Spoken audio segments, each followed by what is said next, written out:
Hey everyone!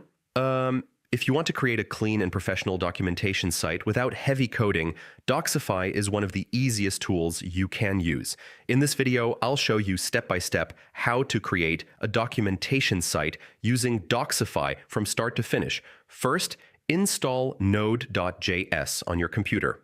Docsify needs node.js because it runs using command line tools. Next, open your terminal and install docsify CLI. This tool helps you quickly create and manage documentation projects. Now create a folder for your documentation site. This will store all your project files in one place. Initialize Docsify inside that folder. This automatically generates the basic structure for your documentation website.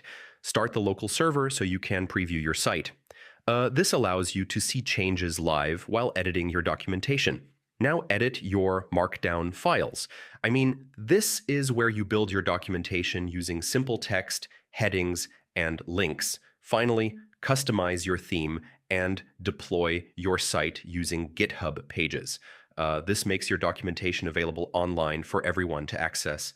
So yeah, that's how you create a documentation site using Docsify from start to finish. Follow each step carefully, and you can build a clean documentation website in just a few minutes. And if this helped, don't forget to check out more tech tutorials for fast and easy guides. Hey everyone,